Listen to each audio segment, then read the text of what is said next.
8 tempatnya. Sampah malam-malam tuh Pas CCTV-nya kan pasti nggak pernah. nggak pernah, soalnya kan ada bak sendiri kan itu. Berada timbal berjurisdiksi. Komite tugas ini termobil. Apakah ada laporan barang hilang seperti mungkin handphone dan lain sebagainya? Tidak ada sama sekali. Tidak ada sama Tidak ada sekali. informasi lost and found terkait dengan hal tersebut. Oke. Berarti dia berangkat ke Kemenlu itu sudah tidak bawa HP. Dia mungkin merasakan mungkin di HP itu ada ancaman.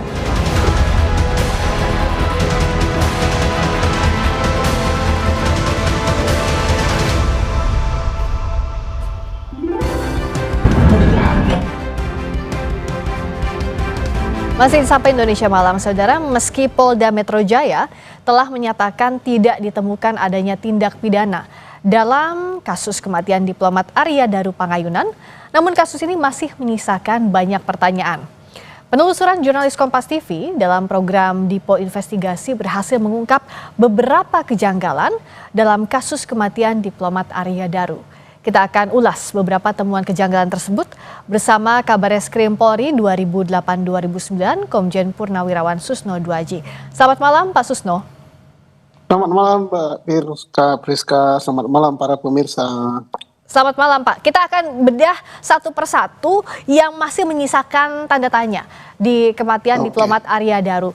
Kita mulai dari sebelum ditemukan meninggal dunia, diplomat Arya Daru ini kan sempat terekam CCTV membuang sampah di kosannya. Nah, penjaga indekos ini menyatakan bahwa tidak biasanya Arya membuang sampah pada malam hari. Kita dengarkan dulu ya Pak, pernyataan dari penjaga indekos berikut ini.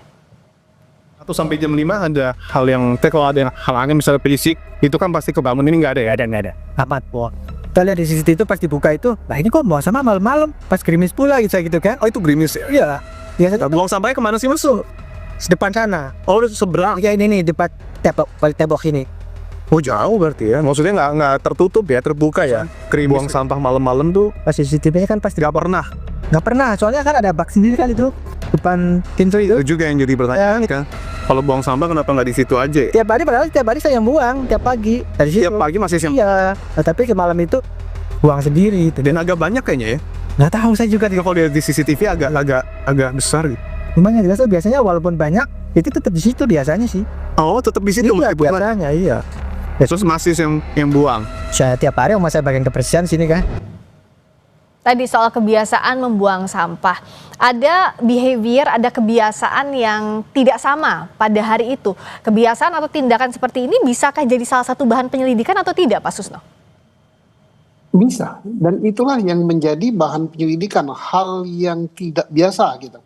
Kalau sesuatu yang rutin, misalnya mandi pagi jam sekian, makan pagi jam sekian, itu tidak banyak penyidik atau penyelidik mendapat petunjuk. Tapi dengan sesuatu yang di luar kebiasaan, membuang sampah tidak pada tempatnya seperti yang biasa, kemudian waktu tidak seperti pada yang biasa, itu suatu petunjuk sangat berharga bagi penyelidik. Nah makanya sampahnya kan dicari dan ketemu. Dari sampah itulah didapatkan beberapa petunjuk. Nah yang kita tidak diberi penjelasan secara resmi oleh aparat penyelidik apa di dalam itu, tapi terungkap sedikit kepada masyarakat kan, oh isinya barang begini, tapi itu kan masih debatable karena Polri tidak menjelaskan secara rinci apa barang itu digunakan untuk apa dan dampaknya pada apakah itu menyebabkan dia bunuh diri. Itu ada katanya kan Polri bukan bunuh diri ya, dia meninggal tidak melibatkan orang lain, itu apa ada kaitannya dengan sampah itu apa tidak dijelaskan. Nah mengapa tidak dijelaskan, karena Polri sudah mengatakan bahwa hal-hal yang bersifat privat tidak dikemukakan di ranah publik, itu saja alasannya. Oke. Tapi hal privat itu kan misalnya seperti isi sampahnya apa begitu, itu bisa jadi sudah diselidiki polisi tapi tidak bisa dibuka ke publik, begitu Pak Susno? Sudah, kan Polri kan sudah menjelaskan itu di depan Kompolnas, di depan Komnas HAM, dan siapa lagi aparat-aparat yang diundang waktu presentasi di Polda Metro Jaya. Iya, nah, tapi karena pribadi itu ya? sayang beliau-beliau itu tidak menjelaskan kepada publik kalau saya nggak ikut gitu. Iya, iya. Tapi saya dapat bocoran dikit dari beliau-beliau gitu. Tapi saya nggak begitu yakin karena bocoran bukan dari tangan pertama gitu. Iya, iya. Iya, tapi artinya memang kebiasaan, apa yang terkait dengan kebiasaan yang tidak biasa itu Yang biasanya tidak memang biasa, diselidiki begitu ya Pak Susno ya? Itu sangat-sangat itu menjadi bahan penyelidikan utama. Iya, bahkan Sesuatu yang utama tidak begitu biasa. ya? Mhm. Ya, misalnya saja ya, Ya, mengapa dia berada di lantai 12 Kementerian Luar Negeri. ya. Hal Kenapa kok itu bisa di kan, sana begitu? Itu kan nggak biasa ya? Mhm. nggak biasa, bukan sesuatu hal yang itu tiap minggu dia ke sana atau Iya. tiap malam Jumat Kliwon dia nyepi di situ atau Iya. nah ini Iya. kan tidak biasa dia ke situ. Nah, bicara soal ini Pak, pengelola mal di mana terakhir Arya terlihat sebelum menuju ke kantor Kemlu yang tadi kita sempat bahas, bilang bahwa tidak ada laporan barang hilang di hari Arya Daru berada di mal. Pengelola mal juga menyatakan bahwa pengunjung tetap bisa menyewa taksi meski tanpa ponsel. Kita dengarkan dulu pernyataannya. Juli dari sore hingga malam ketika Arya Daru dan dua temannya berada di Mall GI, apakah ada pelaporan mungkin aktivitas yang janggal di Mall GI? Tidak ada Mas, jadi Tidak ada sama sekali. beliau benar-benar kami treat sebagai customer reguler, customer pada umumnya. Jadi tidak ada laporan bahwa ada kejadian apa dan sebagainya di sini. Jadi kami baru tahu ketika pada saat kami diminta untuk memberikan CCTV tersebut. Termasuk juga mungkin apakah ada laporan barang hilang seperti mungkin handphone dan lain sebagainya? Tidak ada sih Mas, Tidak ada sama tidak ada sekali. informasi lost and found terkait dengan hal tersebut. Oke, yang terakhir tertangkap kamera adalah ketika Arya Daru itu menunggu taksi ya Mbak ya. Untuk mengakses taksi ini apakah perlu menggunakan handphone atau bisa secara manual di tempat yang sudah disediakan GI? Secara manual juga bisa Mas, karena bisa. kami ada pool taksi. Oke. Kami ada di area East Mall ada, di area West Mall juga ada. Pengelola mal bilang bahwa tidak ada laporan barang hilang. Dan faktanya lagi ponsel Arya Daru juga belum ditemukan. Sementara Pak Susno, biasanya kan data-data pribadi, data terkait sequence ngapain aja hari itu adanya di ponsel. Seperti kita lah, pasti di ponsel itu ada banyak merekam kegiatan dan hal-hal terkait kejadian ini bisa jadi. Nah, apa yang harus saat ini penyelidik dan penyidik lakukan? Penyelidik sudah mengatakan ya, handphonenya itu tidak ada. Ya. Jadi kalau hilang itu kan berarti itu tanpa dimaui oleh HDP ya, tanpa kemauan dia sendiri barang itu nggak ada. Nah, hilang. Tapi atau tanpa dikehendaki oleh HDP, tahu-tahu ada yang ngambil, itu namanya dicuri. Nah, Ya. tapi ini kan handphone itu tidak ada. Nah, handphone itu tidak ada, sudah dilacak oleh penyelidik. Handphone itu terakhir kontak dengan nomor berapa, dan Betul. apa yang dibicarakan. Iya. Dan itu juga bisa digunakan sebagai petunjuk oleh penyelidik mengapa handphone itu sampai tidak ada. Nah, tidak adanya itu hilang apa dihilangkan gitu. Nah, iya. Nah, Itu hilang atau petunjuk, dihilangkan itu kan Iya. hilang dan hilangkan itu kan dua hal yang berbeda. Dihilangkan berarti Iya. ada intensi sengaja dari dirinya sendiri atau bahkan Iya. orang lain terkait. Nah, bagaimana untuk digali ini, perlukah digali lagi lebih dalam meskipun polisi bilang bahwa belum ditemukan unsur pidana, tapi apakah tetap harus didalami Pak Susno? Kalau didalami sudah kan, katanya Polri kan tidak ditemukannya handphone itu tidak masalah. Karena handphone itu telah terkonek kepada perangkat-perangkat yang lain. Misalnya perangkat lawan bicaranya, atau terkonek kepada operator, atau terkonek kepada laptop gitu. Nah, dari sanalah Polri sudah mendapatkan beberapa keterangan yang sehingga dia bisa menyimpulkan sampai tidak ada pihak ketiga yang terlibat. Tetapi persoalannya yang menimbulkan tanda tanya besar itu kan kita ini kan termasuk saya gitu ya. Iya. Saya ingin sekali tahu gitu, apa sih dalam itu. Nah, kemudian ditutup dengan penjelasan itu hal-hal yang privat. Nah, tambah lagi saya penasaran. Karena saya kan tidak punya jabatan lagi di Polri. Iya, iya. Jadi Kompolnas bukan, penasihat bukan gitu, kan saya tidak diajak gitu. Nah, Iya. tetapi kan saya walaupun sedikit-sedikit lah bisa tahu lah karena masih ada jalur ke situ ya. Tetapi penjelasannya ke saya kan tidak resmi gitu. Nah, Iya, iya, betul. nah, sehingga saya sangat memahami ada hal yang privat gitu ya. Iya. Jadi artinya ada hal yang privat. Ini saya mau jelaskan lagi, mau tanyakan lagi ke Pak Susno. Memang tidak semua hal bisa dibuka oleh polisi ke publik. Meskipun itu dalam hal misalnya pernyataan terkait dengan satu kasus tertentu. Memang itu lumrah dilakukan. Pertanyaan awamnya demikian. Ya, terutama untuk kasus-kasus yang akan merugikan dignity ya. Dignity artinya harga diri ya. Harga diri dari keluarga itu. Terkecuali ya kalau memang keluarganya bilang, ya udah silakan dengan gamblang buka aja ke publik gitu, kan lain ya. Tapi kan apakah ada itu, dan saya yakin ya bahwa satu hari sebelum press release itu kan sudah ada keterangan kepada beberapa pejabat termasuk pada Kompolnas itu presentasi oleh penyidik Polda Metro di internal ya, internal tapi mengundang pihak luar yang berkepentingan gitu ya.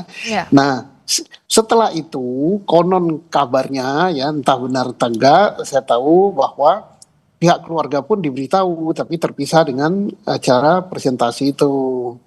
Diberitahu masalahnya apa gitu.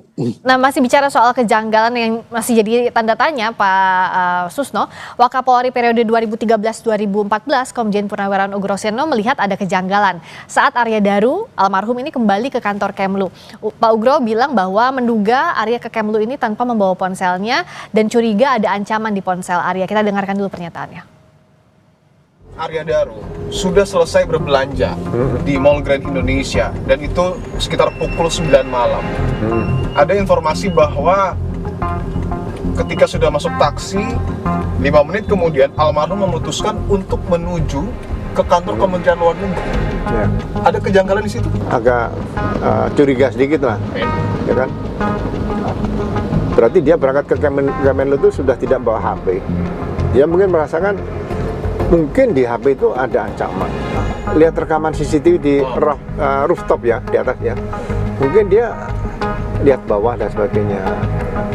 Ya kita bisa menganalisa kemungkinan dia merasa tidak aman atau tidak nyaman. Dia hanya ngetes, masih ada nggak yang membutuhkan dia. Nah, bagaimana kalau dari Pak Susno soal sequence yang diduga kejanggalan ini? Bagus ya, analisanya bagus kayak. Jadi ada ancaman. Nah, ancaman itu kan bisa macam-macam ya. Bisa ancaman dari orang-orang yang sangat dekat dengan dia, bisa ancaman dari orang tertentu gitu ya, ngancam. Pokoknya kalau kamu begini-begini, saya akan begini kan. Ancaman kan macam-macam kan. Akan dibuka rahasia itu ancaman, atau akan dibukakan sesuatu yang terkait dengan masalah-masalah pribadinya, itu ancaman juga. Karena ancaman itu tidak harus selalu menyakiti tubuh, tidak harus selalu itu berkaitan dengan jiwa kan. Bahkan ancaman terhadap membuka rahasia pribadi itu jauh lebih menyakitkan daripada ancaman akan dibunuh gitu ya. Dan bisa iya, misalnya kamu kalau tidak begini atau kamu kalau tetap melakukan hal itu gini nih, kamu akan saya buka rahasianya. Itu ancaman, dan ancaman itu sangat berat, ancaman yang begitu. Iya, dan kalau ada ancaman bisakah dikatakan masih ada kemungkinan tindak pidana atau tidak serta-merta, Pak Susno? Tergantung ancamannya. Kalau ancamannya itu kamu akan saya bunuh gitu kan, tapi kan pembunuhan itu kan tidak terjadi kan, tidak terjadi. Kemudian ada dalam teori KUHP sampai sebatas mana ancaman itu dia sudah menjadi percobaan gitu terhadap sesuatu perbuatan pidana. Kalau di sini kan kita penyelidik belum menemukan, bukan tidak menemukan, belum menemukan. Ya betul. Nah, ya, tetapi kalau keluarga atau pihak-pihak tertentu menemukan hal itu, penyelidik dengan sangat senang hati, sangat terbuka, ya dibuka. Gitu.